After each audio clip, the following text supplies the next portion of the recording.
Muy bien, vamos a continuar el día de hoy con la última sesión que es sobre biología molecular, un poco de farmacología. Son los temas que vamos a abordar el día de hoy. A ver, estoy checando el chat.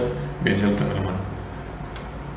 Bueno, en la sesión de hoy la preparé así, la dividí para que pudiéramos ver hoy nada más mecanismos de la herencia, un poco de genética y finalmente terminemos con temas generales de farmacología, ¿sale?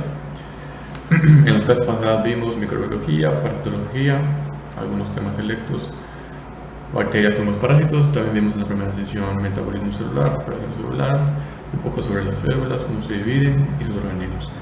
Entonces en esta sesión nos vamos a enfocar a el material genético, enfermedades genéticas, generalidades sobre las mismas.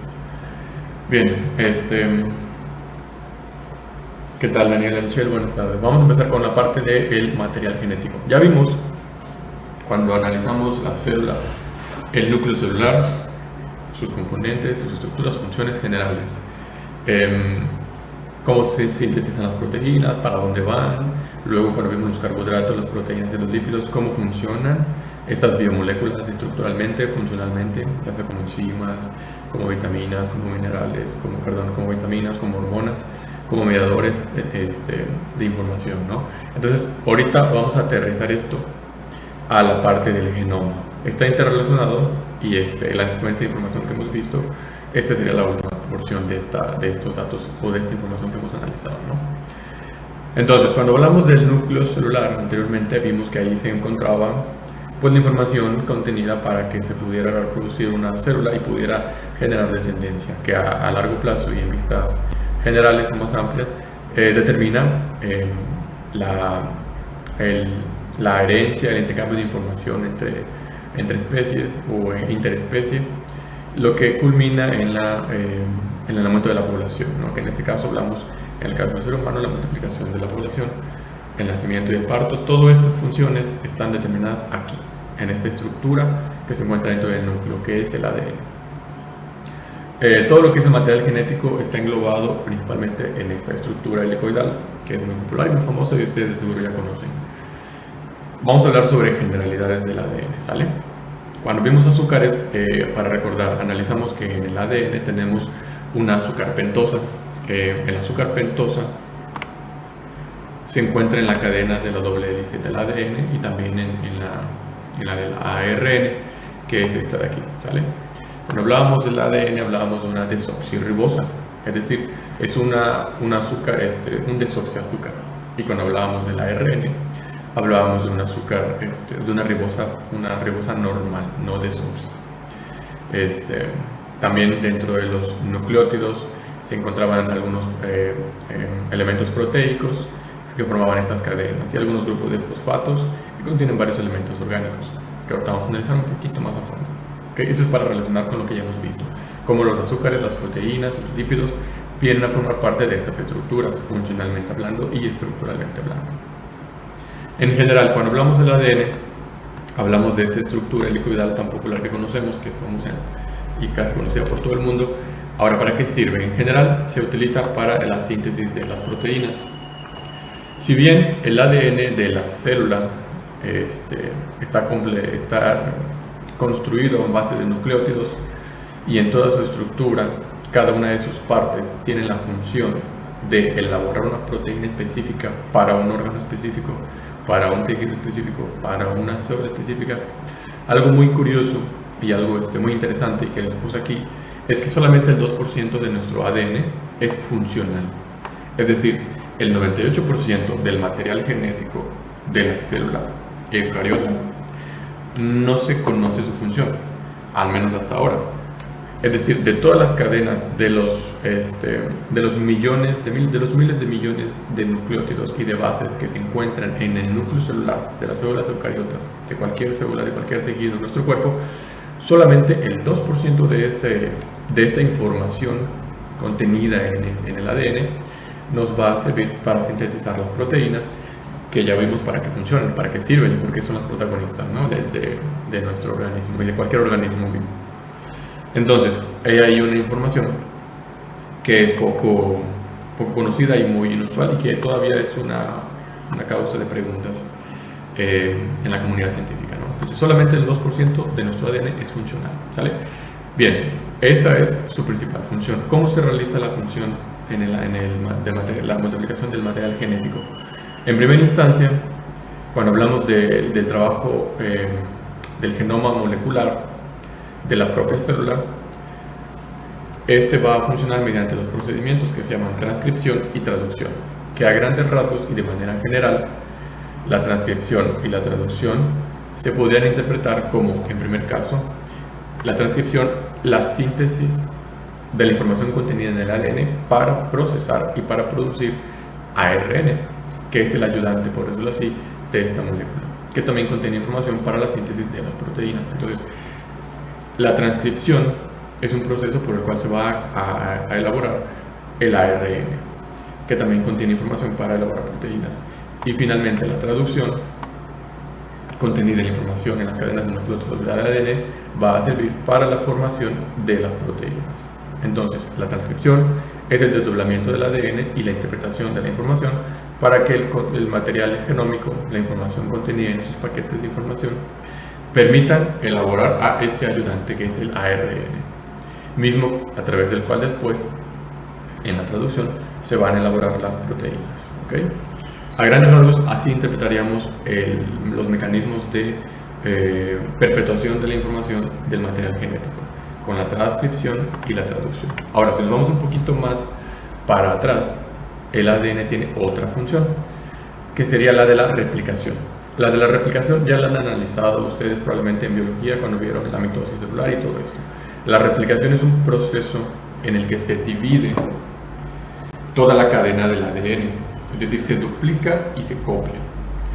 Sin embargo, la transcripción y la traducción es cuando se utilizan sus elementos y sus partes para generar el ARN y las proteínas.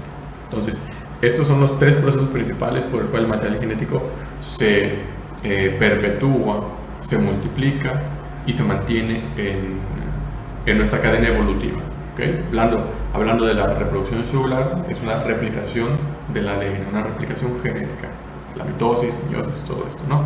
Y finalmente, dentro de la célula, la función específica del ADN es preparar su material para transcribirlo y formar ARN.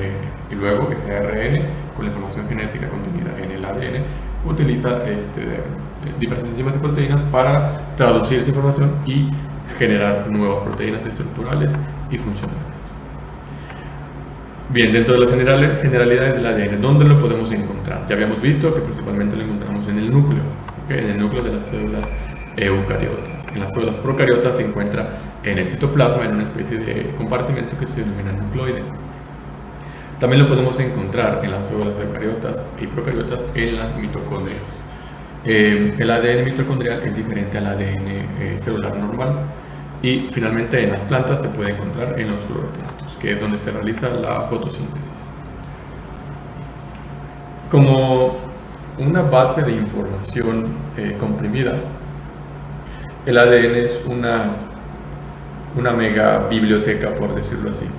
Y cada una de sus páginas las podemos interpretar individualmente mediante sus estructuras funcionales principales, que se denominan nucleótidos. Entonces, si bien el ADN es este libro, esta megacomputadora con información comprimida, los nucleótidos serían las informaciones básicas o funcionales de dicha información, donde se encuentra dicha información, estructuralmente hablando, ¿no? Entonces, el ADN está compuesto principalmente y su material genético está guardado en los nucleótidos, hablando estructuralmente. Los nucleótidos son estas porciones de la cadena de la doble hélice del ADN, compuestas por un grupo de fosfato, que es una especie de ácido, 4 bases nitrogenadas y un azúcar ácida,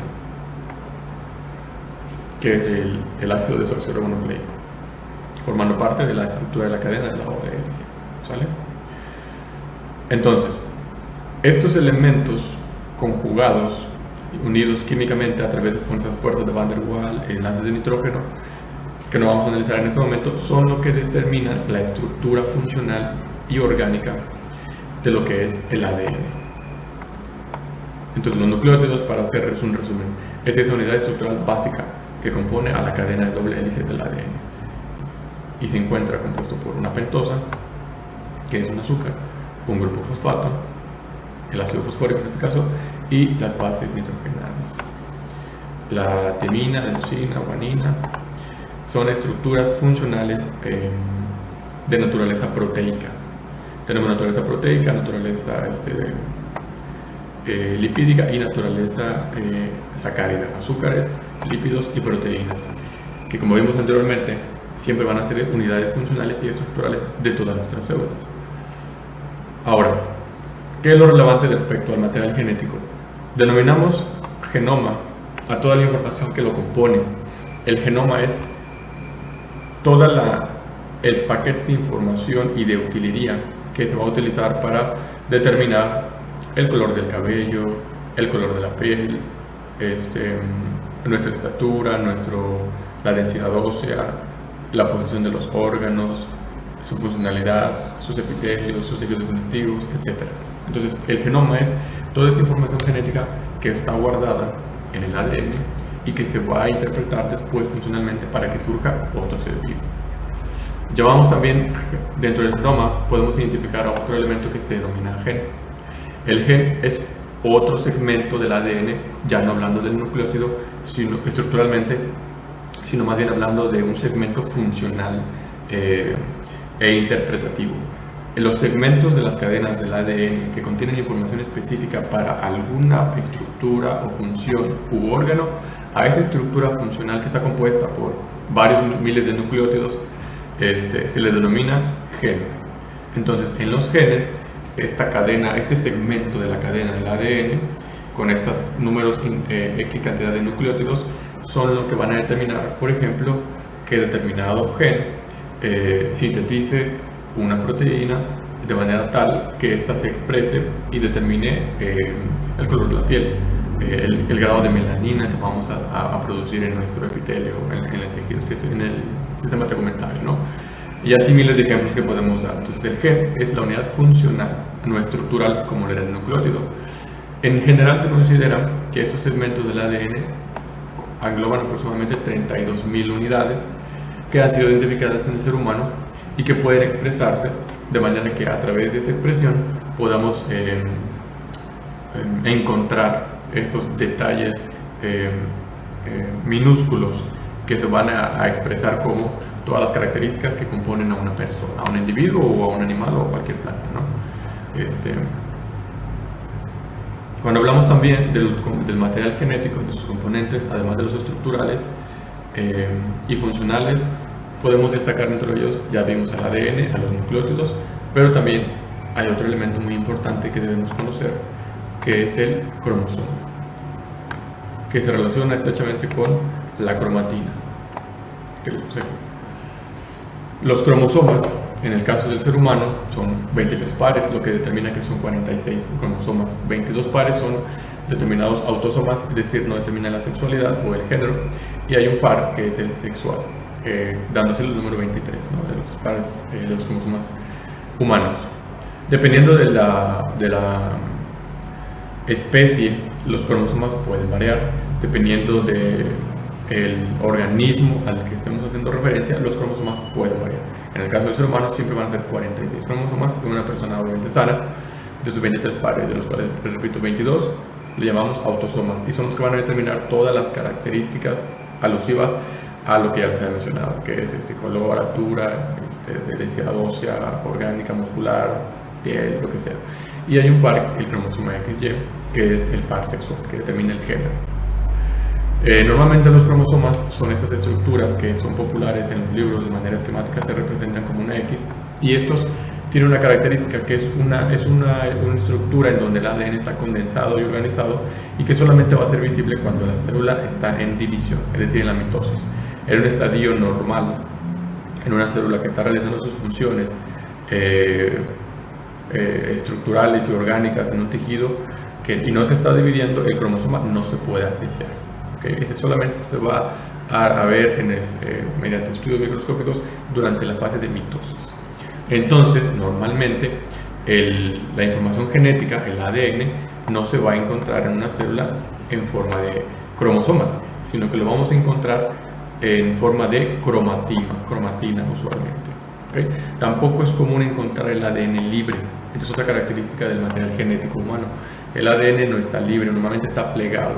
A diferencia de, por ejemplo, las células procariotas u organismos unicelulares, pudiéramos encontrar el ADN libre en el núcleo, pero en los humanos no es así. Entonces, esta imagen que ustedes probablemente ya conocían y que es popular, que es una representación esquemática de cómo se ve el ADN, aunque en realidad se podría ver más como esto, es solamente una representación esquemática de un ADN desdoblado y esparcido, pero en su estructura natural y funcional lo vamos a ver como pequeños fibras de cromatina. Y la cromatina es esta unidad estructural en donde se condensa el ADN, que contiene proteínas que luego lo van podemos decir así, lo van a trabajar, que lo van a hacer que se desdoble y que se transcriba y que luego se traduzca, recordando los dos conceptos que ya mencioné, que son transcripción y traducción. Entonces, esta cromatina ya contiene las proteínas enzimáticas para realizar la transcripción, es decir, estas proteínas y estas enzimas no surgen de la nada, ya están en la cromatina, lo que va a permitir que esta cromatina después dé lugar al proceso de transcripción en donde se va a sintetizar el ARN, mismo que después le va a ayudar a los demás organelos para la síntesis de las proteínas mediante la traducción, ¿sale? Entonces, la transcripción es un proceso nuclear en donde se desdobla el ADN y se sintetiza ARN. Luego pasa la traducción, donde esta cromatina ya está desdoblándose mediante la transcripción y se produce el ARN, que luego va a salir del núcleo a través del ARN mensajero, ahorita que vamos a ver, el de transferencia, y sale del núcleo, pasa al citosol, en donde se encuentran los organelos que ya vimos que son los ribosomas, los retículos endoplasmáticos y los aparatos de Golgi, donde se van a traducir y a sintetizar estos datos condensados aquí, ¿sale? Entonces, para hacer un resumen breve y rápido de lo que acabo de explicar, esta forma del ADN no la encontramos libre en el núcleo, ¿sale?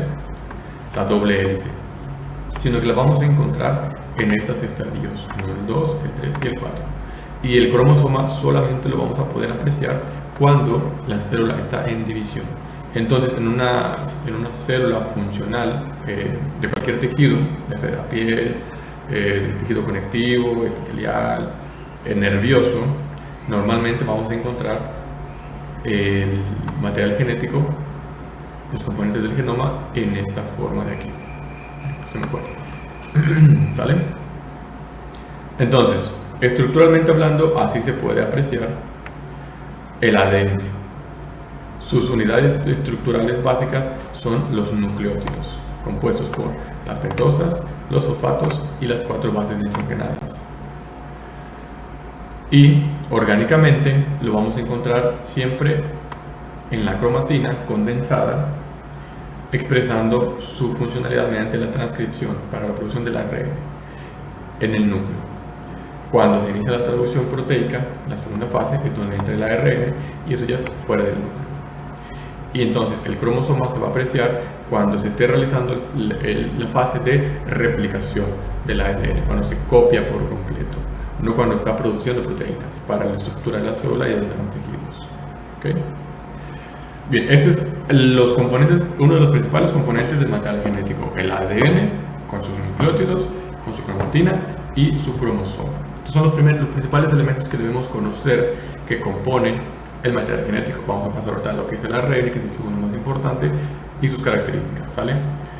Antes de que pasemos a esta imagen de aquí de la esquina inferior derecha, aquí podemos ver cómo se puede también encontrar en algunas células el ADN. Normalmente se puede presentar de forma circular, una forma súper enrollada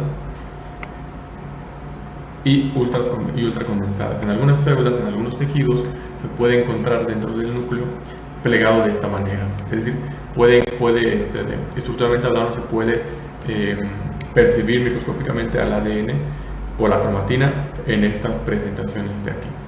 Entonces, para reforzar el punto de que el ADN nunca lo vamos a ver como la doble hélice elongada, que es popular en los esquemas de los libros de genética, ¿no? Esta es una interpretación nada más de cómo se presenta, pero su estructura real, visible en la célula, siempre va a ser, si no se está dividiendo, como les señalé aquí, en la fase 2, 3 y 4. Y esto solamente es cuando hay división celular o mitosis. Bueno, vamos a checar el chat si hay alguna pregunta. Sí, el ADN es el componente estructural principal del material genético, del cual surge la información misma que llamamos genoma, para que la célula se multiplique y para que la célula elabore todos los paquetes estructurales que le van a permitir su funcionalidad, que ya vimos que son principalmente las proteínas. Dicho de otra manera, el ADN es el componente de información, ese paquete de información del genoma que contiene al genoma, por el cual la célula se divide y perpetúa su especie, y también mecanismo por el cual se van a sintetizar las proteínas, que van a funcionar como base estructural para todas las células o para todas las partes de la misma célula. ¿Okay? Así sería eso podríamos decir que es la función del ADN, ¿sale? A través del ADN se expresa entonces el genoma, que es donde está toda la información de la célula para su funcionalidad y su reproducción. Y los genes son fragmentos del ADN, varios miles de nucleótidos que van a expresar características particulares de la célula, del tejido, del órgano, del individuo, de la persona. ¿Sale? Brian, no sé si te respondí a tu pregunta, me puedes decir en el chat si es correcto, por favor. Giovanna, ¿cuándo se visualiza el cromosoma? Los cromosomas solamente van a ser percibidos en una célula, en un estado in vivo o in vitro, vamos a decir in vitro, cuando ésta se está dividiendo. Es decir, los cromosomas así los vamos a percibir, ¿sale? En una célula que no esté en una fase de mitosis, no se va a presentar el cromosoma como se le aprecia usualmente en los esquemas bibliográficos, en la literatura, ¿sale? Entonces, solamente es visible durante la mitosis. Cualquiera de nuestros cromosomas, ya sea el par sexual o los autosomas, se van a ver durante la fase de mitosis, la división celular, ¿ok? Así se puede apreciar este es un ejemplo de cómo se puede apreciar. El centrosoma que está adentro, que es ese puntito que ven aquí, puede variar de posición según el cromosoma que estemos analizando. Pensé en ponerles una imagen, pero no lo hice para no confundir. Pero esta es solamente una presentación del cromosoma en la fase de mitosis. Se pueden ver el centrosoma, que es la zona que lo que une a los dos bracitos, a los dos alelos, se puede ver en diferentes posiciones según el cromosoma que estemos analizando. En este caso, les repito, solo es visible en la mitosis. El ADN sería la forma completa y el ARN es la forma parcial y que apoya o sirve de soporte para todas las demás funciones del material genético. Bien, esto respecto al ADN. El ARN es una célula un poquito más, es una estructura un poquito más simple, ¿sale? ¿Dónde lo vamos a encontrar? Lo vamos a encontrar en las mitocondrias, en los ribosomas saliendo del núcleo y en el citoplasma habiendo salido del núcleo. Para repasar, en la cromatina tenemos varias proteínas y enzimas que están condensadas junto con el ADN. Cuando empieza la transcripción del ADN, se empieza la formación y la síntesis del ARN. Luego, entonces, ese ARN sale del núcleo y se puede encontrar en las mitocondrias, en los ribosomas y en el citoplasma. Lugares donde va a recibir diferentes nombres, porque recibe diferentes funciones según donde se ubique. Puede ser el ARN mensajero, el de transferencia y el ribosomal. Entonces, este ARN es el ayudante para la síntesis de las proteínas cuya información está contenida en el ADN que se está desdoblando y se está sintetizando, por el cual se están sintetizando estos elementos estructurales. Entonces, cuando el ARN sale del núcleo, pasa a los ribosomas, puede estar en el citosol o en el citoplasma y llega a las mitocondrias. ¿Por qué? Porque en las mitocondrias hay procesos en donde se necesita acción enzimática, síntesis de algunas proteínas para la respiración celular, y en los ribosomas donde se va a continuar la producción de las proteínas, a lo cual le llamaremos traducción. Recordemos, transcripción es la formación del ARN y traducción es la producción de las proteínas. Entonces, en los ribosomas, en el citoplasma, es donde se va a continuar la traducción de la información del paquete genómico, que es la síntesis de la proteína, donde ya no solamente está interviniendo el ADN, sino también el ARN.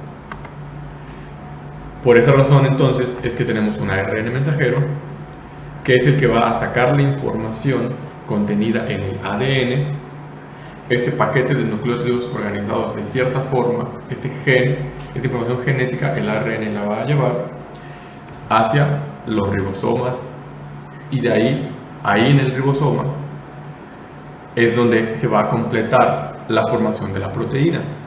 Pero el que le mandó la información de cómo cortar, qué cadenas cortar de nucleótidos, cómo plegarlas, cómo organizarlas, cómo unirlas, fue el ARN mensajero, que salió del núcleo.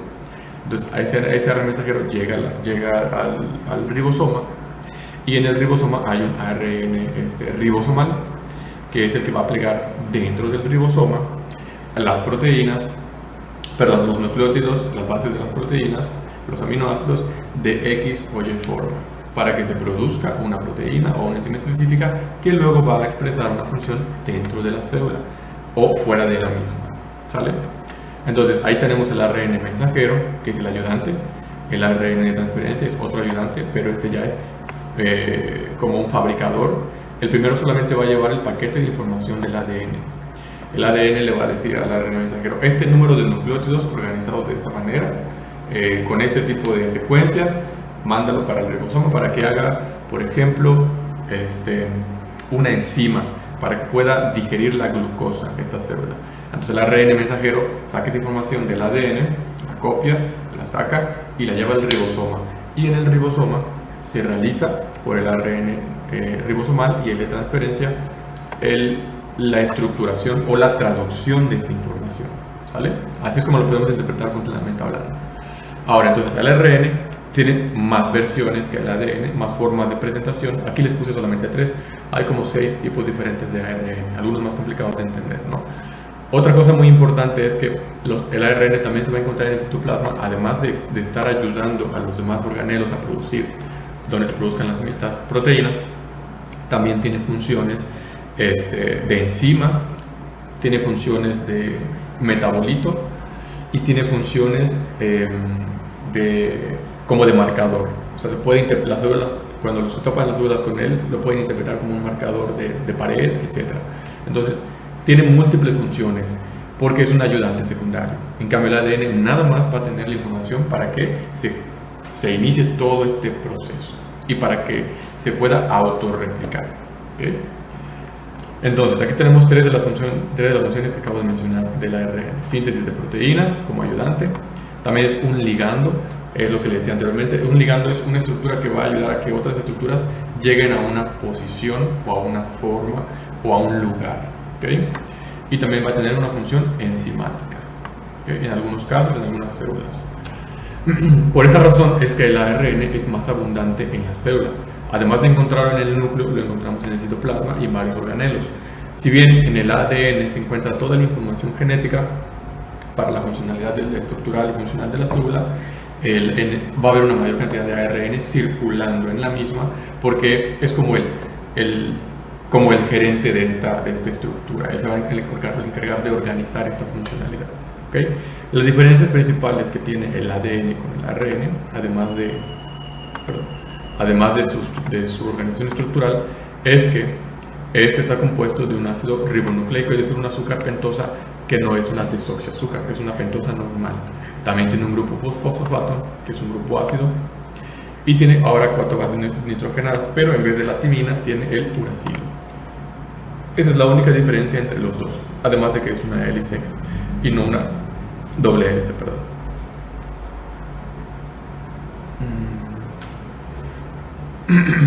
Bien, esto es respecto a los componentes del material genético, principalmente el ADN con sus nucleótidos, estructuralmente hablando de la unidad funcional, con sus genes, que son segmentos en donde se encuentra información para expresar cómo se va a realizar una proteína específica y ciertas características estructurales del cuerpo, del organismo. Cómo se va a presentar el ADN en el núcleo y durante la división y en su estado natural. ¿Okay? El ARN, sus funciones, características estructurales, algunas subdivisiones que presenta. A grandes rasgos, así es como podríamos interpretar el componente general del material genético. Si profundizan evidentemente en los genes, cada uno de ellos, pues vamos a ver que podemos analizar uno por uno cada uno de los pares de los cromosomas, y inclusive en genética ya se pueden estudiar cada uno de los 32.000 genes que están secuenciados y estudiados, pero pues no es el objetivo de esta cápsula, ¿no? Hablamos de generalidades nada más, sobre los componentes generales de cómo se constituye el material genético y un poquito de cómo se interpreta su función y su traducción. Entonces, conceptos generales son replicación, que lo conocen como la división celular; transcripción es la formación del ARN; y la traducción es la formación de las proteínas. Esas serían las tres secuencias de utilidad del material genético. ¿Okay? El ADN se puede autocopiar, eso sería la replicación. Puede generar estructuras funcionales para producir proteínas como el ARN y después la proteína en sí misma mediante la traducción. Bueno, así sería el abordaje que haríamos en esta porción del material genético. Voy a pasar ahorita a mecanismos de enfermedades hereditarias. El ARN de transferencia. El ARN de transferencia es otro tipo de ARN que va a llevar, por ejemplo, durante la síntesis de algunas proteínas, algunos nucleótidos y los va a mover del lugar. Entonces, por ejemplo, o aminoácidos también puede mover. Vamos a suponer que vamos a hablar de una célula hepática. En este momento, la célula hepática detecta que hay un nivel elevado de azúcar en la sangre. Entonces, lo que va a hacer es empezar a captar la glucosa. Recuerden, durante el proceso que vimos del sistema endocrinológico, va a captar la glucosa y la va a guardar como glucógeno. Para hacer eso, la célula hepática necesita una enzima específica o una proteína específica, ¿no? Entonces, estos requerimientos la célula los interpreta y en el núcleo está guardada la información en el ADN para sintetizar esta enzima que la célula hepática entiende o está empezando a saber que necesita, por lo cual sale el ARN mensajero, le dice al ribosoma cómo hacer esta enzima, y el ARN de transferencia junto con el ribosomal, los dos van a fabricarla. Entonces el ARN de transferencia va a movilizar los elementos que se necesiten de ciertas partes de la célula para que se dé esta síntesis de esta sustancia, ¿sale? Entonces ahí viene una característica del ARN, puede generarse en base a los requerimientos, ¿sale? Entonces el ARN de transferencia sería, como su nombre lo dice, un ARN que moviliza o transfiere ya sea nucleótidos o bases o elementos necesarios para la síntesis de algunas proteínas. Entonces, junto con el ribosomal, se encargan de realizar las proteínas, ya hablando funcionalmente hablando, ¿no?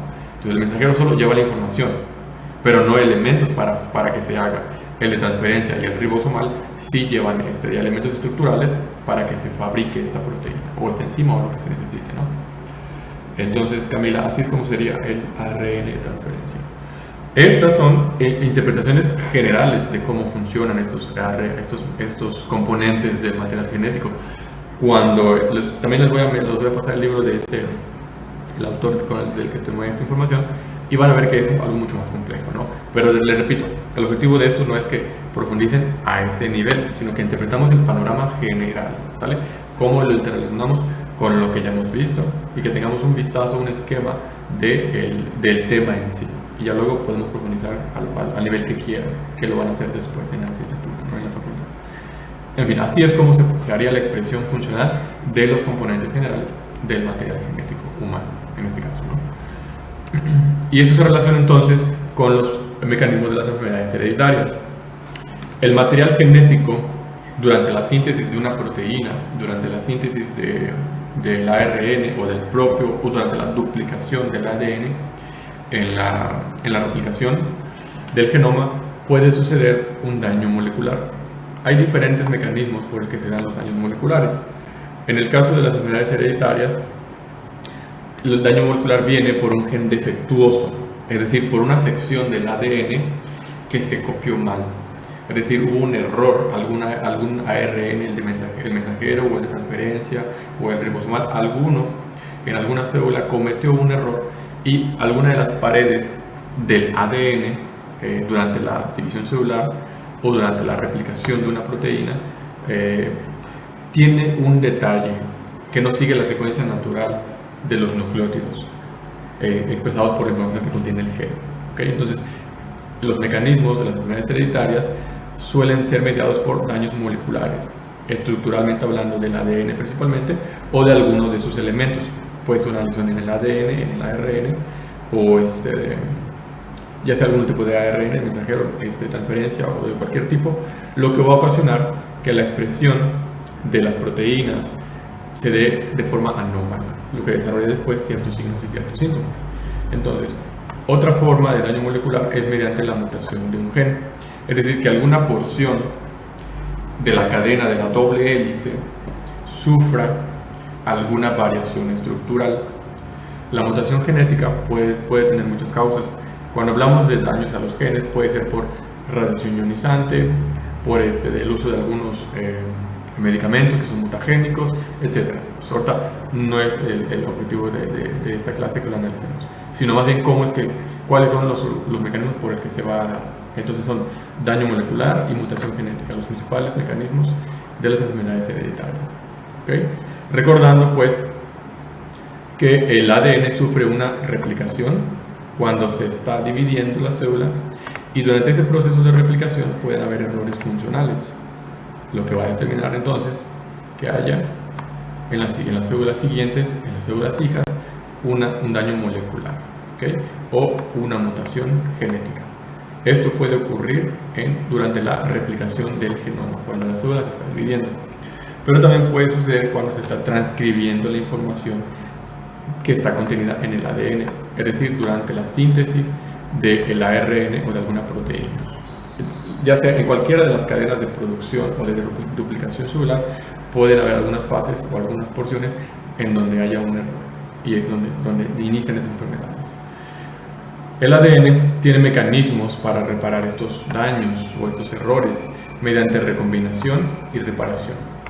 Es decir, hay mecanismos mediados por el ARN y por algunas enzimas que permiten que cuando la célula detecta que hay un error en la replicación o en la transcripción o en la traducción de la información genética, se puedan eliminar esas porciones de la cadena del ADN, ese gen que está mal, se pueda eliminar y hace un proceso que se llama recombinación, en donde mete otras estructuras para repararlas. Estos daños a veces no son reparables y es cuando encontramos en las cadenas del ADN algunas estructuras faltantes u organizadas de manera diferente.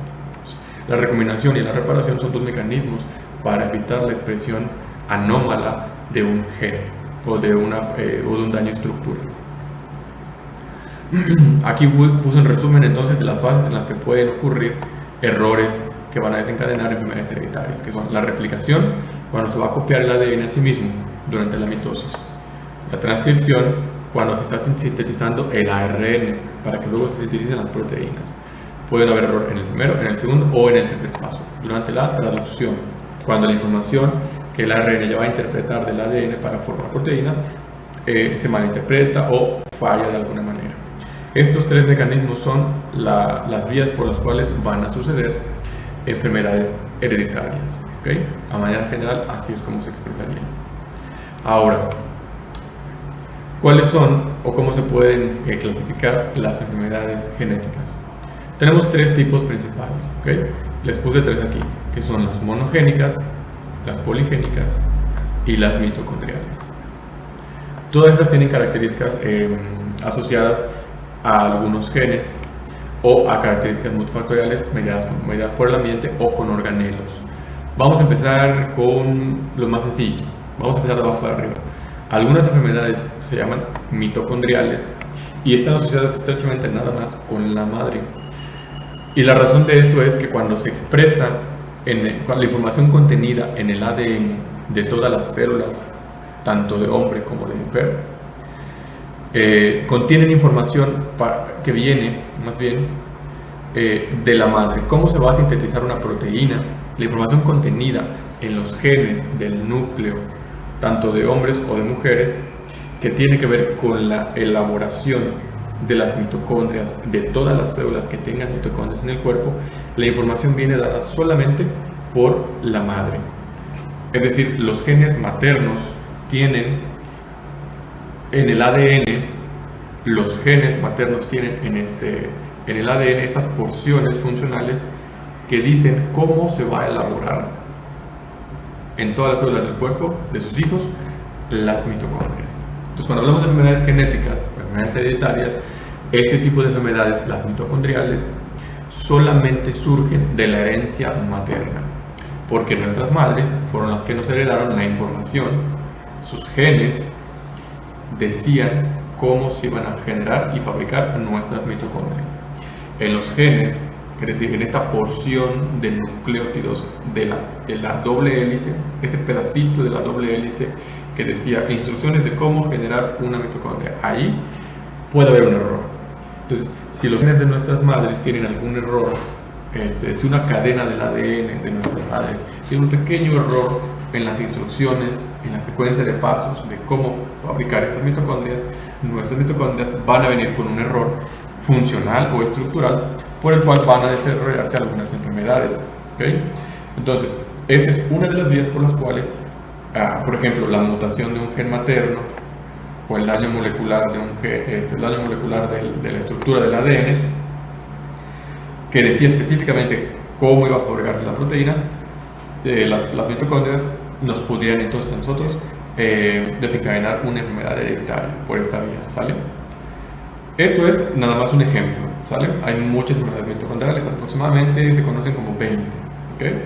No vamos a ver cada una de ellas porque no es el objetivo analizar las enfermedades mitocondriales, es para que ustedes sepan cómo se da la expresión de estas enfermedades genéticas. Este es un ejemplo nada más. Luego tenemos las poligénicas. Este tipo de enfermedades hereditarias contienen factores genéticos, es decir, nuestros padres tienen algún gen que nos hace susceptible a una patología en particular, pero normalmente no es la única causa. Es decir, su causa no es estrictamente hereditaria, si hay un componente hereditario que nos hace susceptibles a esa enfermedad, pero es el ambiente el que moldea o el que influye en ese gen para que este gen exprese su error. A eso se le llama epigenética y es otra rama de la genética, en la que hay una interacción entre el ambiente y los genes.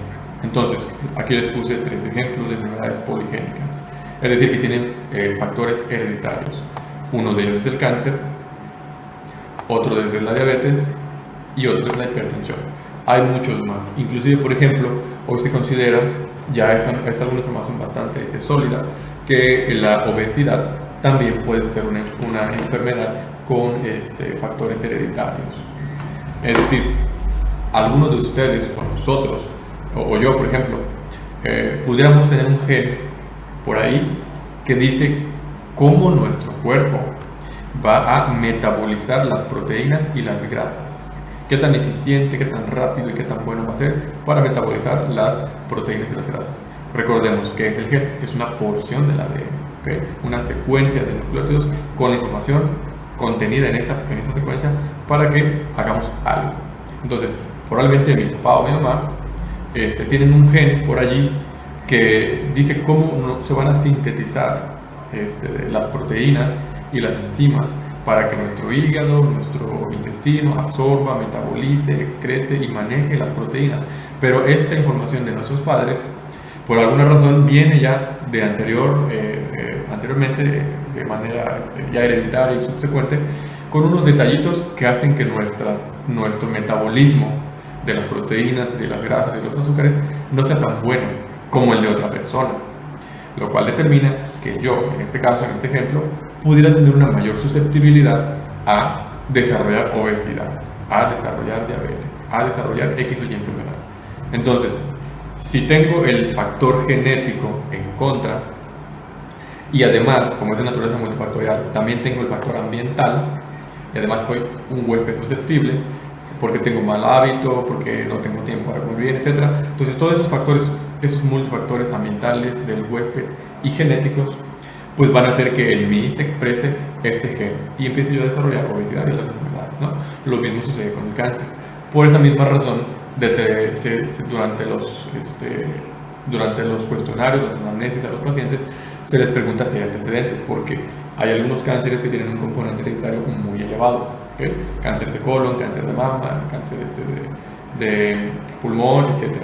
Es decir, hay personas que tienen ciertos genes, es decir, ciertas paredes o grupos de nucleótidos del ADN que dicen, por ejemplo, del cáncer de pulmón, cómo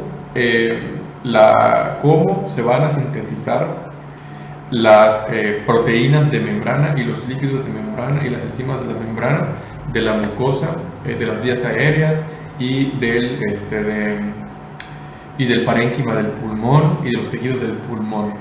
Pero como toda mi familia ha tenido cáncer de pulmón en los últimos 100 años, de las últimas 5 generaciones, 4 murieron de cáncer de pulmón, mi tatarabuelo, mi abuela y mi...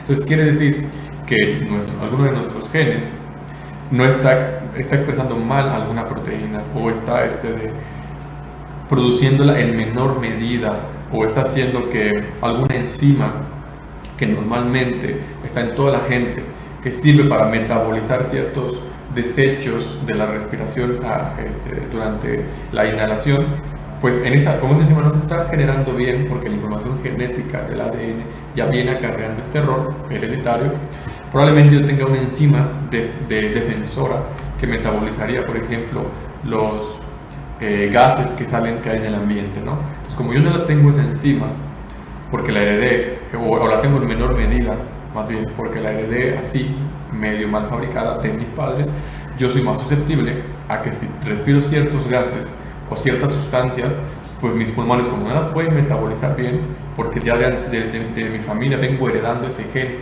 que dice que mis enzimas para metabolizar estas sustancias no las producen bien en mi cuerpo, pues yo puedo desarrollar un cáncer de pulmón más rápido. Y ese es un ejemplo nada más. Podemos hablar de lo mismo en el cáncer de piel. No es un ejemplo menos complicado. Vamos con el cáncer de mama, ¿no? Si tengo antecedentes familiares de cáncer de mama, quiere decir que probablemente durante la mitosis celular el ADN que se copió en uno de sus genes, una de sus porciones de las paredes del ADN, donde viene contenida la información para producir el epitelio glandular de la mama. Allí, en este gen que decía el epitelio glandular de la mama va a tener 30 de estas enzimas, 20 de estas proteínas, 40 de estas lipasas, etc. Es un ejemplo, no estoy inventando los números. Si así debe ser para siempre, en todas las personas sanas, ¿no? Pero si en mi familia venimos copiándonos este gen que dice que en vez de 30 enzimas de la pared del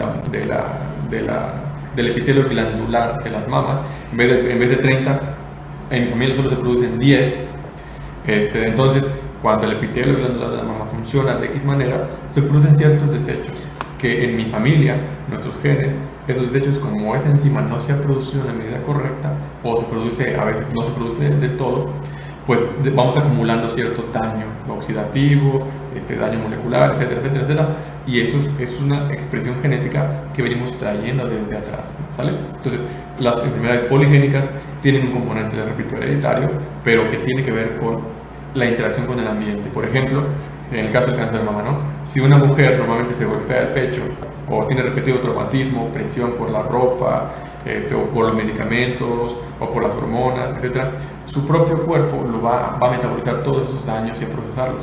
Pero si de nuevo tengo esos daños comunes que a todo el mundo le sucede, pero mis genes no están, vamos a decir, tan despiertos para producir esta cosita que me ayudaría a resistir esos daños, pues yo soy más susceptible al cáncer de mama, ¿no? Y así hay miles de enfermedades que tienen este componente multifactorial de entre que soy genéticamente susceptible, más además yo no me estoy cuidando porque el ambiente me daña igual que a los demás, pero mi cuerpo no resiste igual ese daño, ¿sale? Esto me gustaría que quedara muy claro porque las enfermedades poligénicas son muy comunes, estas no son tan raras como las mitocondriales. Otras que sí son muy raras son las monogénicas que vamos a ver ahorita. Pero bueno, las que van a encontrarse en su práctica diaria la mayoría son poligénicas. O de otro tipo, ¿no? Que pueden ser infecciosas y todo lo demás. Pero estas sí son un poquito más comunes, ¿sale? Bien, entonces no hay preguntas sobre las enfermedades poligénicas. Podemos seguir adelante.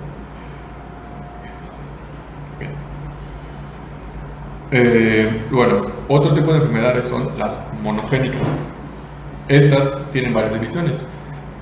Aquí les puse las 4 principales, que son las autosómicas recesivas, las autosómicas dominantes, que ya deben conocer, me imagino, lo ven en biología, creo, en la prepa, la ligada al gen X y la ligada al gen Y. Autosómico recesivo tiene un nombre de una palabra que ya escuchamos, que fue aquí. Recuerden que el cromosoma humano, estas moléculas de ADN condensado, que solo se va a ver en la mitosis, pero que se encuentra en forma de cromatina en una célula normal, ese cromosoma tenemos nosotros los humanos 22 pares, de los cuales los 22 se llaman autosomas. Ay, se rayó mal. Esos autosomas son todos los que determinan todo lo que no tiene que ver con el género o el sexo, genéticamente hablando, ¿no? Como, repito, color de piel, color de cabello, color de ojos, el ancho de la nariz, el largo de los dientes, el tamaño de nuestros dedos, etc. Todos estos 22 pares de autosomas, incluyen toda la información de los cromosomas para todo lo que tiene que ver con cualquier tejido, de cualquier órgano, de cualquier sistema, ¿sale? Y este par de aquí es el que tiene que ver con el que determina el sexo, ¿sale? O el género. Entonces, las enfermedades autosómicas son las que tienen que ver con cualquier gen, de cualquier tejido, de cualquier órgano, ¿sale? Y en cambio, las monogénicas, que están ligadas al gen X y al gen Y, tienen que ver con enfermedades que afectan específicamente al género, ¿ok? Entonces, creo que les puse unos ejemplos aquí, sí. Bien. Las autosómicas recesivas tienen 2 características. La primera es que necesitamos 2 copias del gen mutado de los padres. Es decir, tanto mi padre como mi madre deben tener un defecto genético. ¿Okay? Aquí les puse una imagen del recesivo. Entonces tenemos a una madre y a un padre que ya poseen un gen que tiene un error en la plegación de una proteína, en la formación de una proteína. ¿Cómo se va a expresar ese gen, no? Entonces, el autosómico recesivo necesita que yo tenga a los 2 progenitores con esta expresión genómica anómala. ¿Okay? Ahora, usualmente esas enfermedades recesivas no suelen afectar a los padres, solo suelen ser portadores. Y en el caso de los hijos, hay un 25% de probabilidades de que el hijo, al heredar este gen autosómico recesivo, desarrolle la enfermedad, que puede ser la enfermedad afectando a los genes que sintetizan X proteína de X tejido, ¿sale? Pues puede ser cualquier tejido. Y no tiene que ver con el sexo, o con el género de la persona que hereda este gen, ¿sale? Sino solamente con que esté presente ese gen. De esas probabilidades, el 25% es de una persona que puede desarrollar la enfermedad. Hay un 25% de probabilidades de que la persona no tenga ningún daño o no herede el gen, que no sea afectado de ningún modo. Y hay un 50% de probabilidades de que seamos portadores, es decir, de que el gen pase a nosotros y tengamos ese gen en nuestro cuerpo, pero no se exprese la enfermedad. ¿Okay? Algunos ejemplos de enfermedades recesivas, autosómicas recesivas, son el albinismo o la anemia de células falciformes. Es decir, mi papá y mi mamá, los dos tenían el gen que decía cómo se van a, cómo van a los melanocitos, cómo los melanocitos van a producir la melanina. Los dos tenían un defecto en este gen que decía cómo se iba a producir la melanina. Entonces fíjense que es raro realmente que ocurra esta interacción en que los dos individuos tengan esta anomalía genética, ¿no? Entonces los dos, de mi padre y mi madre, tienen ese gen que no venía con instrucciones correctas de cómo mis melanocitos iban a producir la melanina, lo cual era el color de la piel, ¿no? Sí, del cabello, etc., ¿no? Entonces, yo como hijo nazco y de esas posibilidades de que ese gen yo lo reciba, repito, hay un 25% de que no pase a mí, hay un 25% de que sí lo pase y yo desarrolle la enfermedad. Y hay un 50% de probabilidades, que es la mayoría, la mayor probabilidad es que lo herede, pero no se exprese en mí en la enfermedad. Y así mis hijos lo van a heredar y mis hijos van a tener lo mismo, un 50% de probabilidades de heredarlo y no tener la enfermedad, un 25% de no heredarlo y un 25% de probabilidades de que ellos sean albinos. Si yo no fui albino, probablemente mis hijos sí, o alguno de sus hijos también. ¿Okay? Este es un ejemplo de enfermedad autosómica recesiva. ¿Okay? Es decir, hay mecanismos hereditarios implicados, las famosas leyes mendelianas, que también las deben haber analizado en preparatoria, ¿no? Y la otra es la anemia de células falciformes, es que los eritrocitos se plegan de manera inadecuada y entonces no pueden llevar el oxígeno de manera correcta a la hemoglobina, por lo cual las personas sufren de anemia prácticamente desde el nacimiento, aunque tengan una muy buena dieta. ¿Okay? Eso ya tiene que ver con un factor hereditario y no con la dieta. ¿Okay? O sea, normalmente la anemia común es por no comer ciertas proteínas, ciertos aminoácidos, cierto hierro, etc. Entonces, esta anemia es hereditaria. Luego tenemos las autosómicas dominantes, en donde solamente necesito que el gen de mi padre o de mi madre, ya sea cualquiera de los dos, tenga una anomalía. ¿Sale?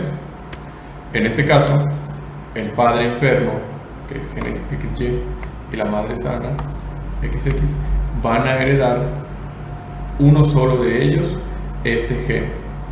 Y existe un 50% de probabilidades de que la descendencia desarrolle la enfermedad, por la razón de que uno de los dos progenitores tiene el gen anómalo.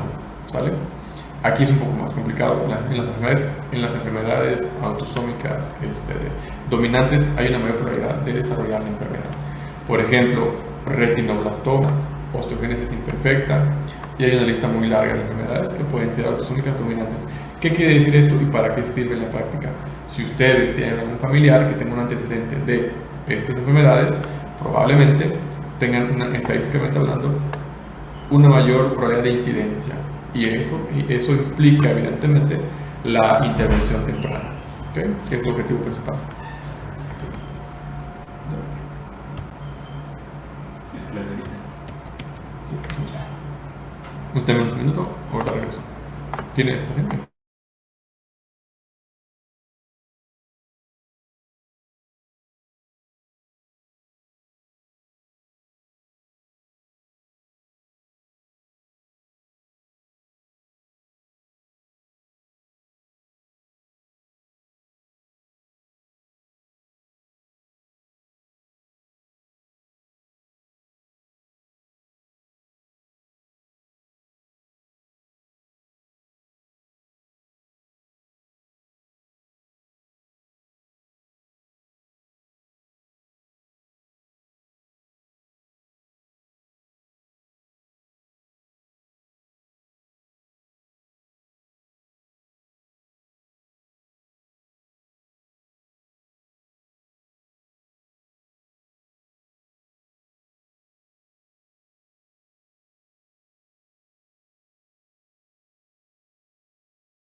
Una disculpa. Vamos a ver. ¿Dónde me quedé? Ok, de las enfermedades autosómicas dominantes. Un ejemplo de ellos son el retinoblastoma y la osteogénesis imperfecta. Es una especie de cáncer que se da en la retina y una malformación ósea, lo que determina deformidades. Entonces, la relevancia clínica de esto es que podamos indagar en los pacientes o nosotros mismos para tomar medidas precautorias y evitar este tipo de problemáticas.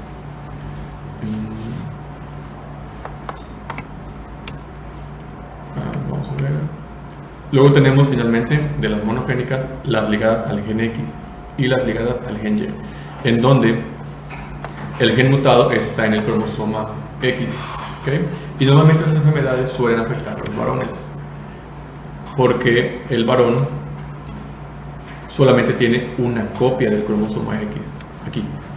Recuerden, la mujer tiene que tener dos cromosomas X, por lo cual si una de sus copias hereda este error, pues tiene un chance de que su otra copia, que está buena, o sea que está bien funcionalmente hablando, exprese los genes de manera correcta y la proteína se pliegue, la proteína específica para esta enfermedad se pliegue de manera adecuada y esto sea suficiente para que la persona pueda vivir normal, o pudieran presentar a veces una versión más leve de la enfermedad porque tienen dos copias del cromosoma X, ¿no?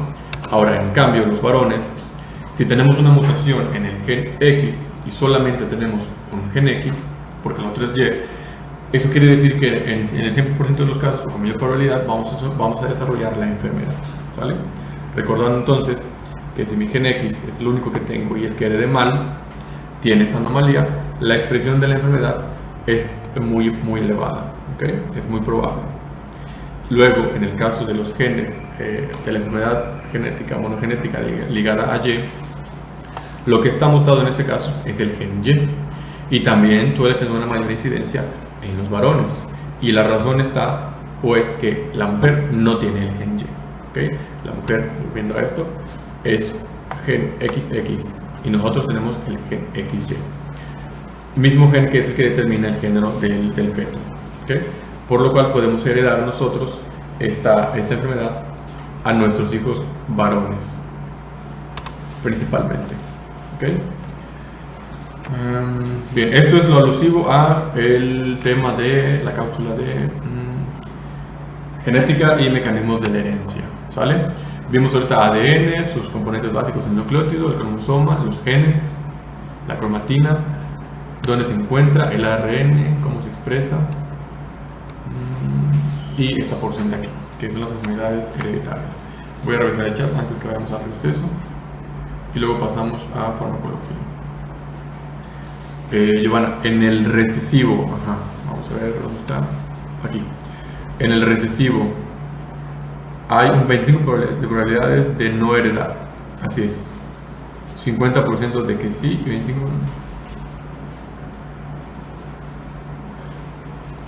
A ver, no entendí.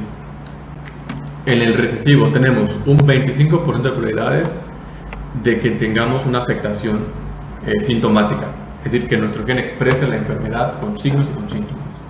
Tenemos un 50% de probabilidades de tener el gen,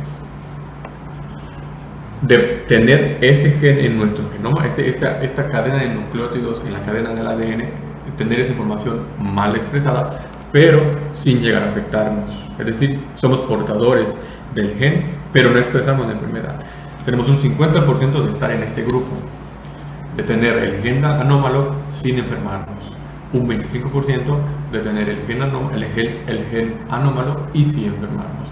Y un 25% de probabilidades de no ser afectados por los genes, por no recibir el gen afectado en este caso, ¿okay? Entonces la mayor probabilidad se encuentra en sí recibirlo, pero no expresar la enfermedad. Y en los extremos tenemos la de sí afectar, de sí vernos afectados, o de plano no vernos afectados de ningún modo, ¿okay? Eso sería las autosómicas recesivas. Recordemos que estamos hablando de los 22 pares de cromosomas, por lo cual tenemos una amplia gama de enfermedades que pueden ser de este tipo. No les puse ejemplos porque no vamos a estudiar las enfermedades de este tipo, sino más bien el mecanismo por el cual se heredan. Nicole dice, ¿qué tipo de enfermedad o cómo se expresa en la persona ligada a X o Y? ¿Cómo se expresa la enfermedad? Pues depende de la enfermedad que hayamos heredado. No les puse ejemplos, les repito, porque el objetivo no es que veamos patologías genéticas, sino más bien los mecanismos de las patologías genéticas. En este caso, las patologías ligadas a X, les repito, ¿cómo se van a expresar? Cuando el gen mutado es el cromosoma X, ¿ok? El cromosoma X lo tenemos tanto los varones como las mujeres. En el caso de las mujeres, ustedes tienen dos cromosomas X. Entonces, ¿cómo se va a expresar la enfermedad? En el caso de ustedes, es estadísticamente menos probable que se exprese porque tienen dos copias del gen X.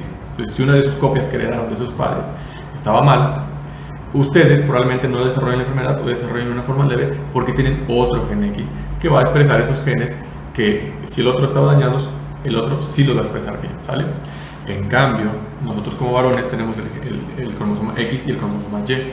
Si heredamos del cromosoma X un daño, una mutación, entonces como solo tenemos un gen X, vamos a expresar la enfermedad prácticamente en el 100% de los casos. ¿Okay? Así es el mecanismo de cómo se expresa. Ahora, ¿qué enfermedades se incluyen aquí y a qué órganos afectan? Hay muchos. Pueden afectar el sistema endocrino, el sistema nervioso, el sistema muscular, el sistema esquelético, etcétera, dependiendo de la enfermedad de la que estemos hablando. No les puse muchos ejemplos, les repito, porque no es el objetivo que veamos patologías genéticas, sino sus mecanismos nada más. ¿Y cómo funcionaban entonces las enfermedades monogénicas ligadas a Y? Para volver a explicar.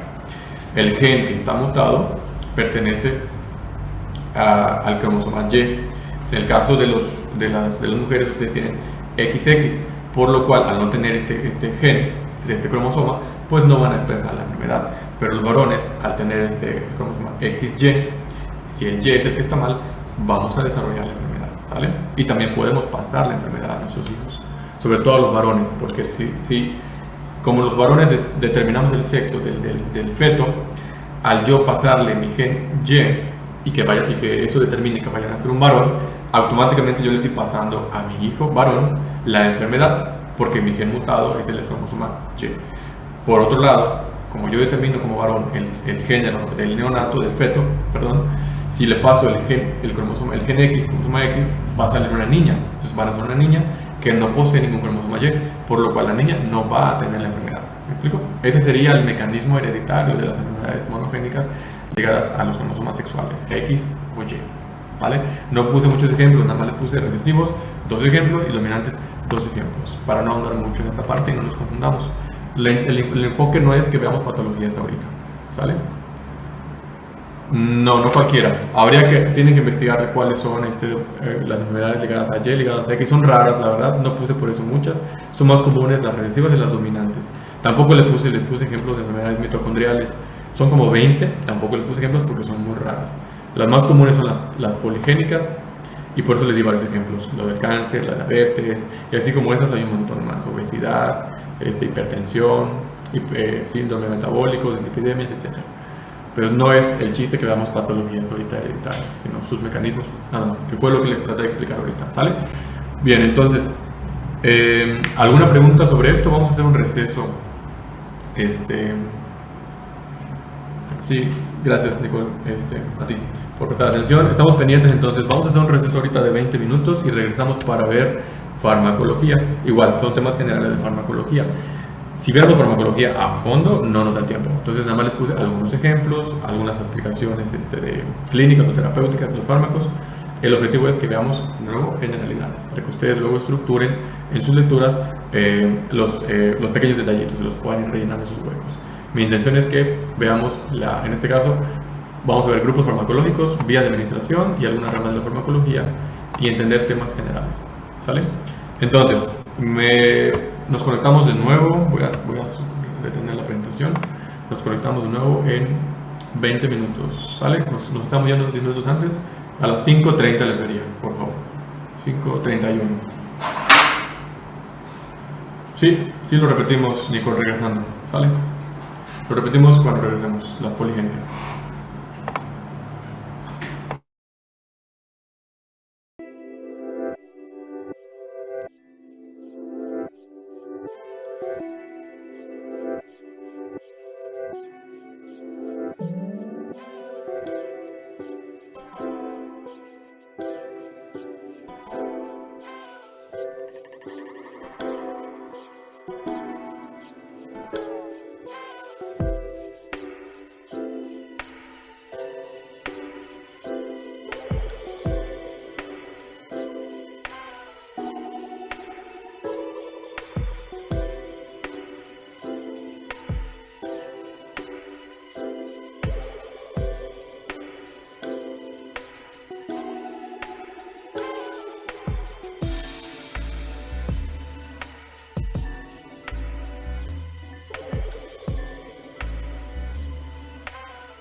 Vamos a volver en donde nos quedamos. Veo que hay algunas preguntas, ahorita las vamos a responder, ¿vale? Primero, poligénicas, ahorita lo repetimos. Nicole, ¿cualquier enfermedad? No cualquier enfermedad, porque acuérdate que hay las de las mitocondrias, las de AX, las de Y y las poligénicas, o sea, dependiendo del grupo al que pertenezcan. Y no todas las enfermedades son hereditarias. Hay enfermedades infecciosas, de naturaleza etiológica, traumática, etcétera, etcétera. Estamos hablando nada más de un grupo específico. Ahora bien, Dana, sí, estamos viendo ahorita generalidades. El objetivo de estas clases es que, como les he dicho anteriormente, podamos comprender el panorama general de algunos mecanismos, de algunas estructuras, de algunos temas, para que cuando ustedes ya estén a nivel de licenciatura o delante de una prueba, conozcamos los temas más importantes, los que son de objetivo primario. Ya el objetivo secundario es ver los detallitos, pero esos forman parte nuevamente del estudio de nivel de licenciatura. Entonces, quiero que comprendan el panorama general nada más, ¿vale? Por eso no estamos viendo patologías específicas, cómo funcionan, sus mecanismos, tratamientos, etc. Eso lo van a ver cuando ya estén en la licenciatura. Ahorita es llegar a ese nivel con el conocimiento general del tema, ¿no? Entonces, Giovanna dice, ¿las enfermedades ligadas a X es más probable que desarrollen los hombres? Sí. Y como lo explicó Nicole, de hecho estaba leyendo, generalmente afectan más a los hombres. Bueno, las X que a la mujer, pero también le pueden afectar a la mujer las del X. Así es un respaldo. Ándale. Así es. En el de las X, las mujeres tienen una copia extra, como un backup extra. Entonces, nosotros como solo tenemos un cromosoma X y uno Y, si el que está mal es el X, pues ya nos fregamos, ¿no? En cambio, las mujeres, ustedes tienen dos X. Entonces, tienen dos vías para expresar el gen que sintetiza esa proteína. Por ejemplo, en el caso de las enfermedades X, de las enfermedades ligadas a X, la hemofilia es una enfermedad que afecta la coagulación. Entonces, si las enzimas que regulan los factores de la coagulación que están en el gen X están mal expresadas y yo solo tengo el gen X que va a servir para que yo exprese mis proteínas para la coagulación, la cascada de la coagulación y todo esto, pues obviamente tengo un mayor riesgo de sufrir hemofilia. Pero en caso de ustedes, las mujeres, si tienen el gen X malo que expresa la proteína para la hemofilia, pero tienen el otro X bueno que expresa las mismas información genética, el mismo código genético para esas proteínas en el hígado, entonces esas pueden ser suficientes. ¿Por qué razón afecta más a los hombres? Porque tenemos solamente uno. Ustedes, al tener dos, sí son susceptibles de desarrollar la enfermedad, pero con menor probabilidad porque tienen un respaldo, pero no están exentas, ¿sale? Ahorita les voy a explicar otra vez eso para que quede claro, no hay ningún problema. Un ejemplo, con ejemplos creo que nos queda más conciso esto. A ver, dame un segundo. Ahí está. Bien, vamos a retocar esa parte. Vamos con la parte de, primero por orden, las poligénicas. Sí, vamos con las poligénicas.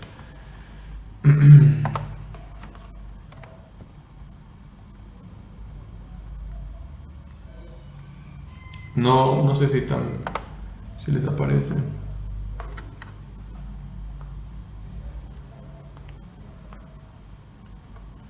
Un minuto.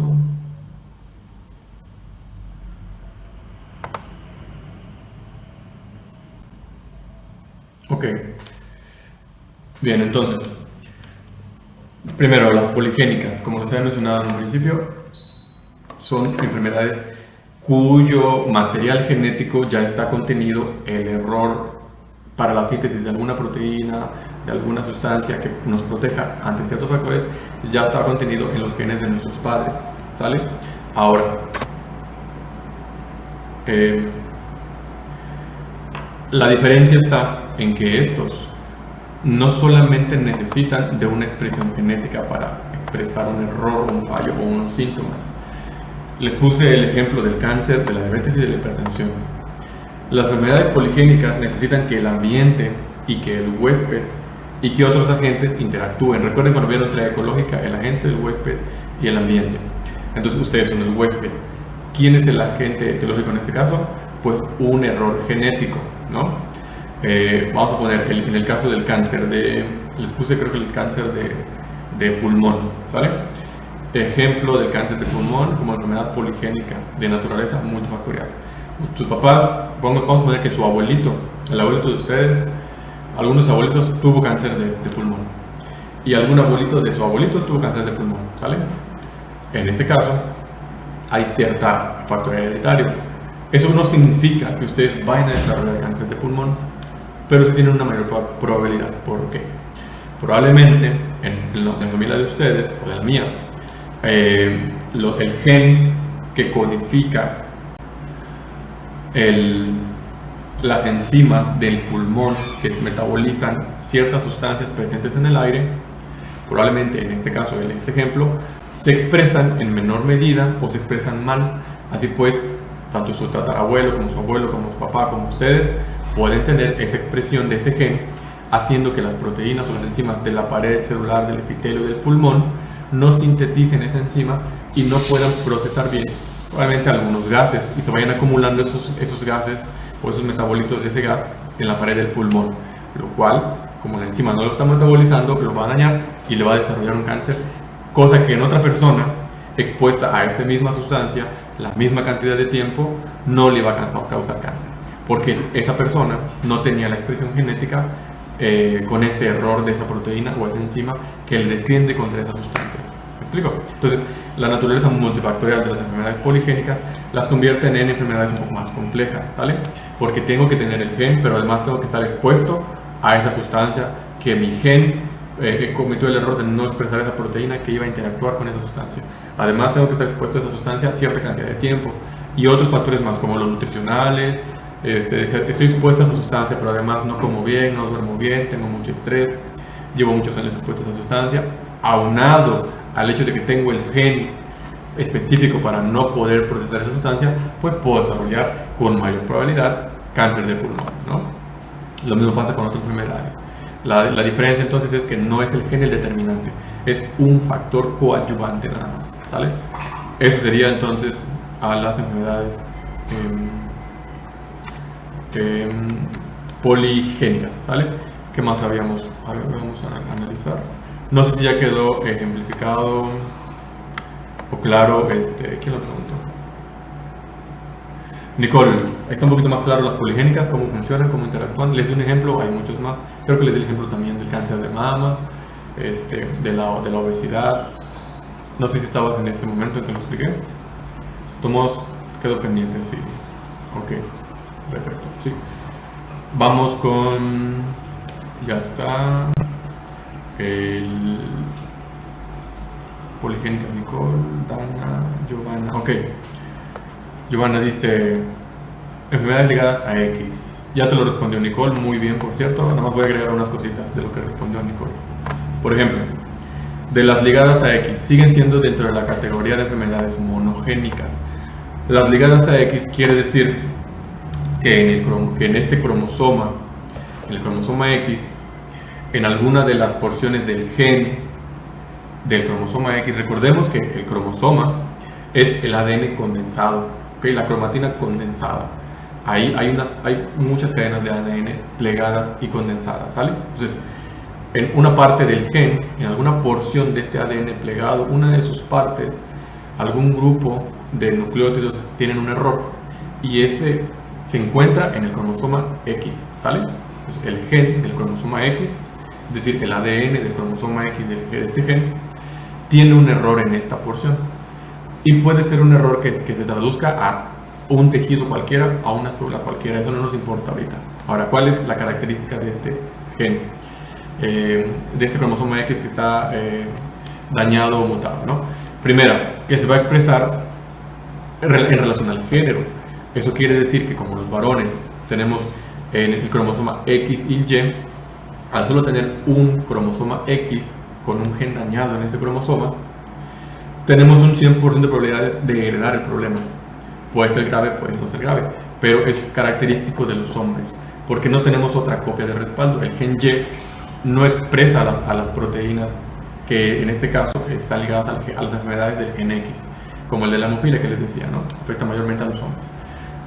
Hay la coagulación de la sangre en los hombres, ¿no? Ahora, ustedes tienen una copia de respaldo porque tienen dos X. XX es mujer, XY es varón. Creo que se lo puse aquí, ¿sale? Entonces, nuestra copia, la única, aquí está mala.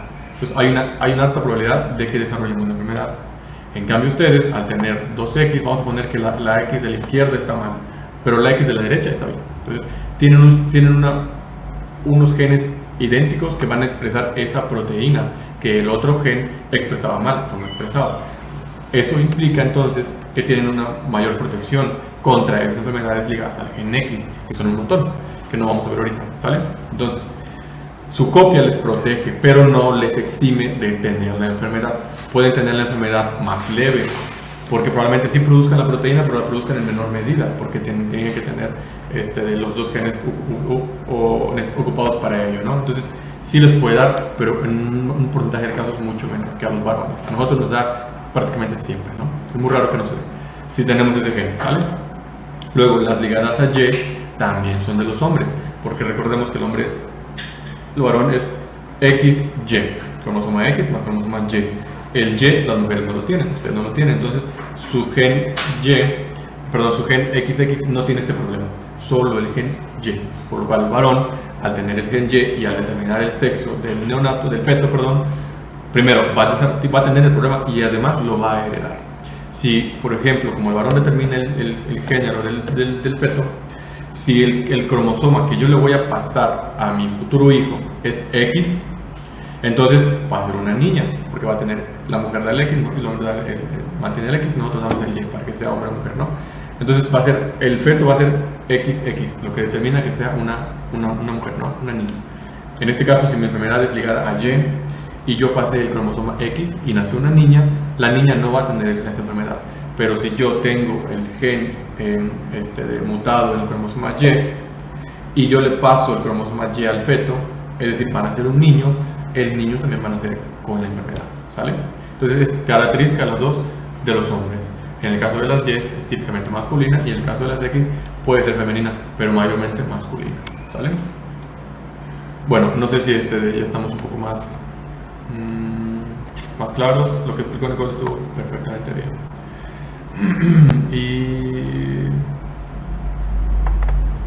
Y si al tener solo un X y una Y, él no puede ser programa. No entendí, Marieli, la pregunta. El síndrome de Turner, no estoy seguro. El síndrome de Turner, ¿qué implica?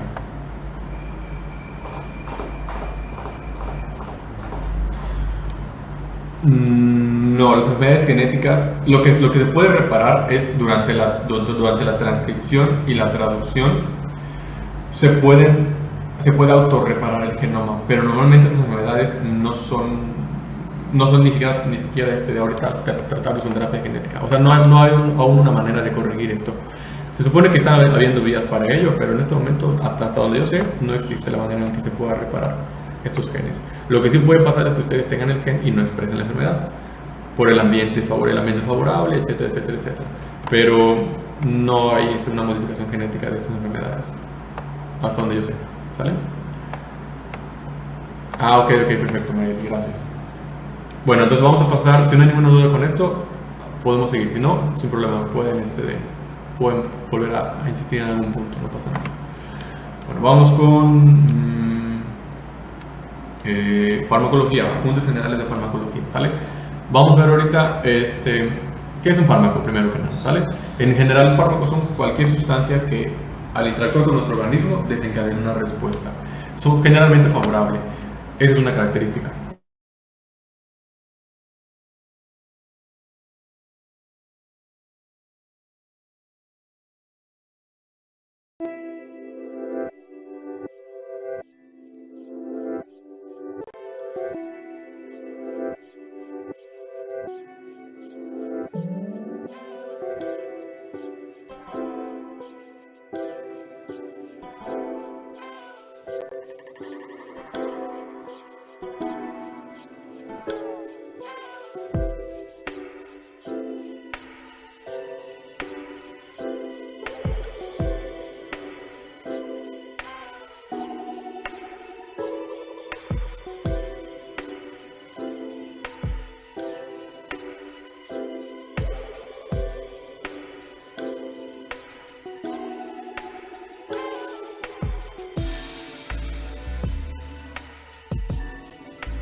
en mood para rematar.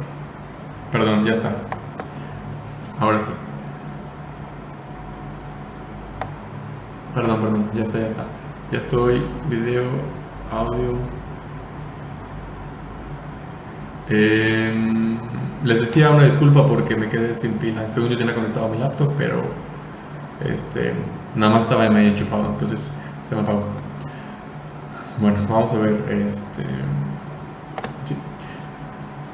Primero, vamos a empezar con lo que es un fármaco. Les decía, dentro de lo que son las sustancias que pueden ingresar al organismo, algunos van a ser toxinas, otros van a ser enzimas, unos van a ser beneficiosos y otros dañinos. La característica de los fármacos principalmente es que primero son de naturaleza exógena, van a ingresar a nuestro cuerpo por diferentes vías, pero además tienen una interacción positiva con nosotros.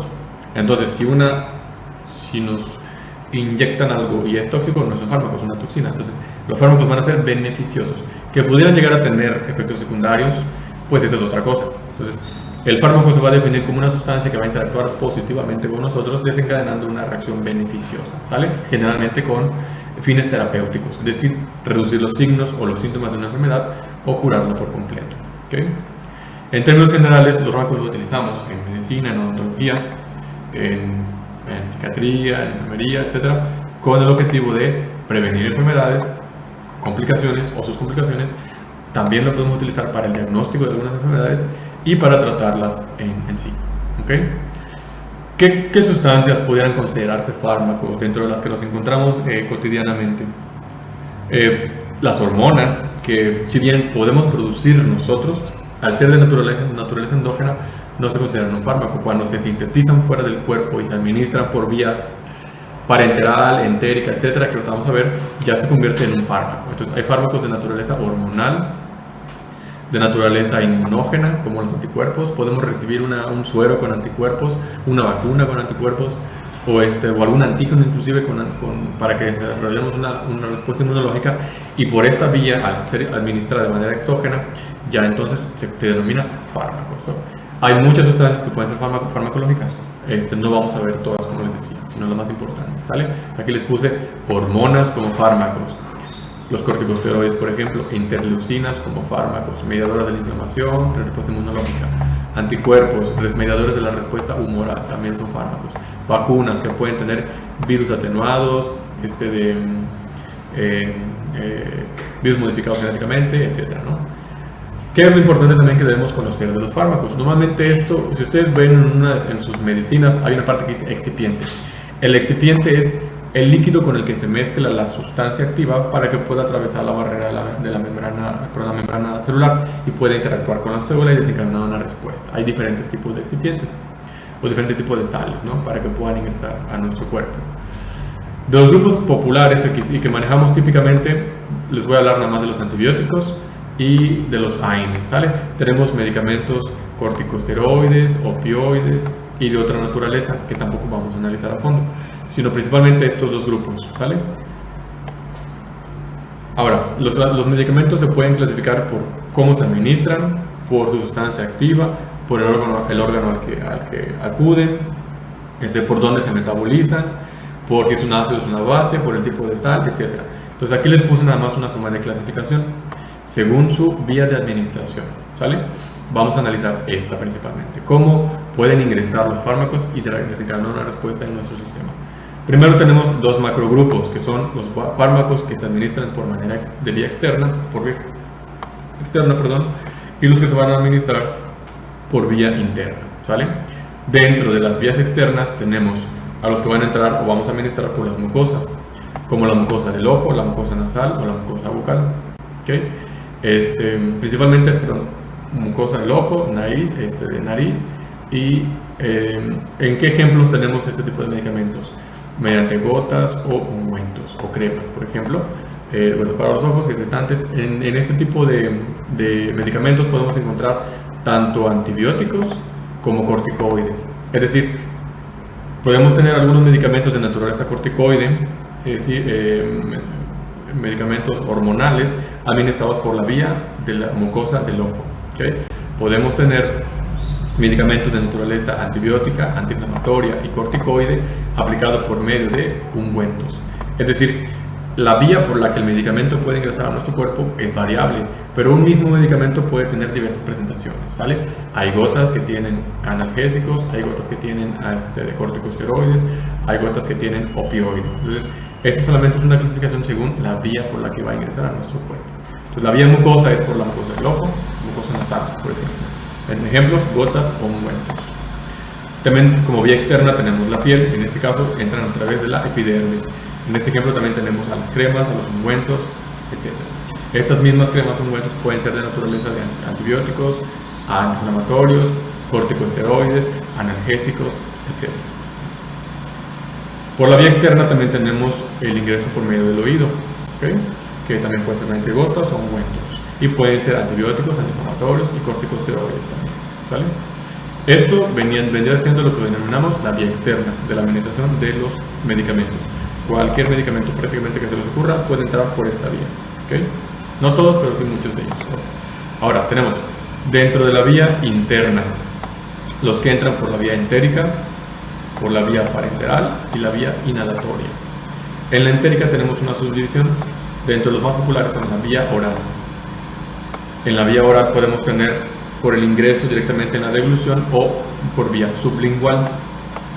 En la vía sublingual tenemos características importantes anatómicas, dado que en el epitelio de la boca, en esta zona, pues hay una gran permeabilidad y una gran vascularización, lo cual lo hace una zona muy eficiente para el transporte de los medicamentos, ¿sale? Dentro de la vía entérica también tenemos la rectal, es decir, por medio de supositorios. Cuando hablamos de la vía entérica, entonces estamos hablando de estas vías que implican el aparato digestivo, tanto la zona de ingreso al aparato digestivo como la zona de evacuación del aparato digestivo, desde la boca, pasando por el estómago, los intestinos y el recto, ¿okay? Esto es la vía entérica, también es una de las más utilizadas, estos tres. En la vía parenteral, la vía parenteral hace referencia en general a elementos que van a entrar por medio de inyecciones o agujas, y son las vías más comunes y populares: la intramuscular, la intravenosa, la intraarterial y la subcutánea. Hay más vías parenterales, les voy a mencionar rápidamente. Por ejemplo, la intraarticular. Se pueden ingresar medicamentos directo en la articulación. No es un músculo, no es una vena, no es una arteria, no es tejido subcutáneo, es una articulación. Se puede ingresar también medicamentos por vía intraperitoneal. Recuerden, el peritoneo es una estructura mesotelial del sistema digestivo y que tiene una gran vascularización, entonces algunos medicamentos se pueden inyectar en esta vía, ¿okay? Tenemos la vía también por vía intralumbar y etcétera, ¿no? Entonces las más populares es estas de aquí, las que les puse en esta diapositiva: intramuscular, intravenosa, intraarterial y subcutánea, ¿sale? Siempre van a requerir de un agente punzocortante, como una aguja, punzante más bien, o inyecciones. Y finalmente, dentro de las vías internas está la inhalatoria, que es por medio de la vía respiratoria y por medio de aerosoles principalmente. Bien, vamos a checar alguna pregunta que tengan sobre esto. Es bastante sencillo este tema, no es tan complicado como el de genes. Dana, lo último que vi que dijiste que sigues sin escuchar, no sé si ya se corrigió eso, los demás dicen que sí se escucha. Bien, si no hay problema, continuamos entonces. Vamos a empezar con la vía externa, generalidades de la vía externa. En este caso hablamos de la piel y las mucosas. ¿Qué características les voy a mencionar de esta vía? Primero, hay factores locales que van a determinar la absorción o la interacción del fármaco con nuestros tejidos.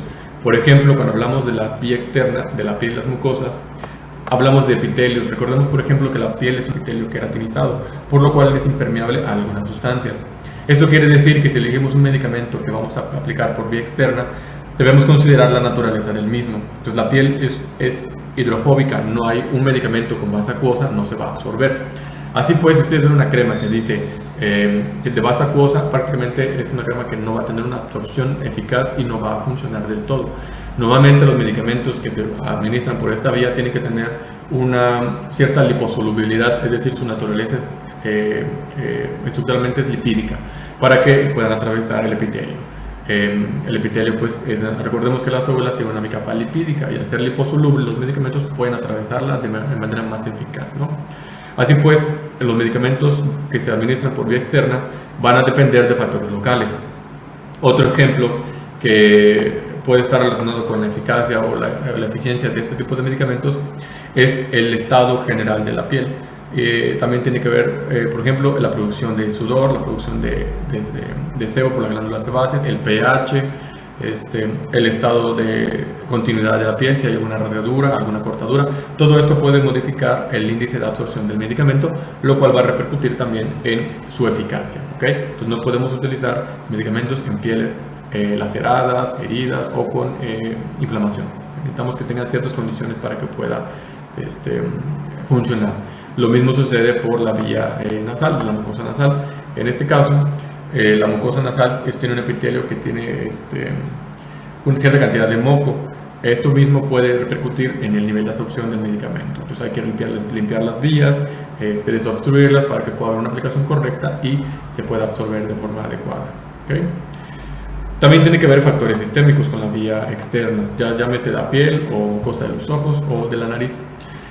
Si tenemos alguna infección, algún proceso inflamatorio, algún proceso inmunológico o reactivo, lo cual altere el estado de la mucosa de estas cavidades o de estos tejidos, repercute directamente en el índice de absorción de los medicamentos. Les mencionaba también los factores químicos de la sustancia. Como les dije, en el caso de la piel necesitamos un medicamento liposoluble.